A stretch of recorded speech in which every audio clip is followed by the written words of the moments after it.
Hi everybody, Jeffrey Shove here for the 10 Minutes of Yoga Therapy on my YouTube channel. Today I want to talk about the wrists. And I've been trying to come up with catchy phrases lately to talk about the wrists or other parts of the body, and I thought about, how about this, wistful wrists. So we think about the word wistful, and it's a longing, it can be a regret, like if you think back in the past, oh, I wish I'd have done this thing a little bit differently. Well, this certainly applies to the human body as we come into places where we have some discomfort, maybe some pain, maybe loss of range of motion, and I see that happening a lot in the wrists. Many of the classes I teach, many of the workshops that I provide, I see many of the students having a loss of range of motion in their wrists. And I will say this, I think it's from lack of variety of movement, like most of the places in the body. Now the wrists are really interesting because they have these 8 gliding bones on them, and there's really no other part of the body that's quite like this. So it's a very complex area. The median nerve runs through the wrist, and so lots of people will present with what their physicians have described as carpal tunnel. Sometimes actually that can come from further up the chain, from the brachial plexus being compressed, that nerve bundle that innervates the arm or hand or fingers. But that being said, a lot of people struggle with some basic yoga postures just because of lack of comfortable range of motion with the wrists. So let's think about the ways that we move our wrists, right? Of course, everybody knows, the classic one where you're doing flexion and extension, and we do a lot of that in yoga, especially the extension side if we're coming into table or downward dog or plank and some postures like that. So those are 2 basic ones. When we flex like this, it's the soft side of the forearm that contracts and the back side that stretches, and the reverse is true when we're coming into wrist extension. The outside of the arm is contracting and the underside there is extending or stretching. And so those are the 2 basic ones, but what people often forget about doing is this thing called deviation.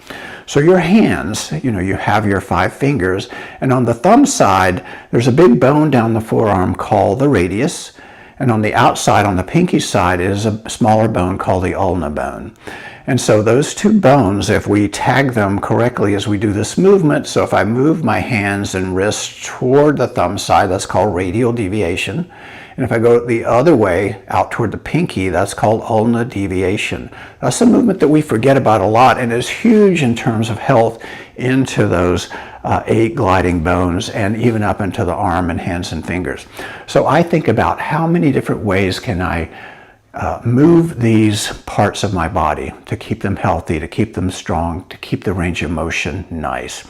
And so things that I do often, because I am a body worker, I use my hands and my arms a lot, and I've got to stay in shape for this work I do, and yoga helps a lot, but I also do facilitated stretches and focused intentional movement. So one thing that I'll do when I'm driving, or if I'm at a red light or whatever, is I'll make sure that I move each digit, each finger, in as many ways across the hand as I can. You can do it if you're waiting for an image to load on your laptop or whatever. But anytime you have some idle time, this is a great thing to do. And you'll probably find that your dominant side, I'm left-handed, is the one that's going to be a little tighter, a little less willing to move. But such important things that we can do on a daily basis. And you can feel that not just in the fingers, but in the hand, in the wrist, in the forearm, and even on up into the shoulder if you pay attention. So that's a really important movement. Circumduction is another really nice one to do. Again, easy to forget about this motion. Super important to keep those little bones in motion, to keep those areas hydrated and supple. All right, so make sure that you get in plenty of that. The other thing that I'll do is I'll intentionally stretch one finger at a time, and I'll hold it. By the way, and you've heard me harp on this plenty, one of the magical things that we can do when we're trying to help ourselves is use time on our side. When I say that, I mean when you go to stretch something, hang out there a while.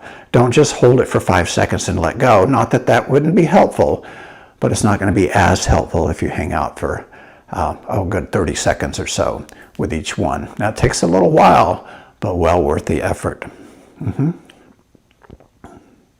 And make sure you do each one. If one is tight, You know, you're going to especially want to be careful with the thumb because of its odd nature and the ways that it moves that other parts of us don't move. So there's that. The other thing that I do a lot to help with this extension of the wrist is a thing I've shown in another video for shoulder health, and that's just this thing that I do at the wall where I stand sideways to a wall and I place my hand against the wall at shoulder height. My fingers are pointing backward, my thumb is pointing skyward, and I stand at arm's length away from the wall and just do a gentle press. So that's going to stretch the flexor side of the forearm.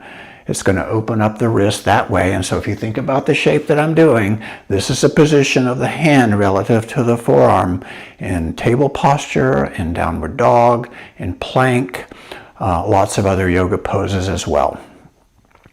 So this is one where I'll say hang out even a little bit longer because these are the big power movers of the hand and wrist, right? These forearm muscles. So I'll recommend you hang out 90 seconds here.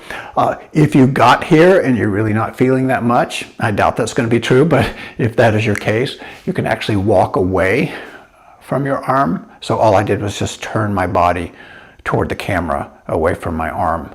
And then I'll get a little bit deeper stretch, and you'll feel that come all the way up into the brachial plexus, all the way up into the neck.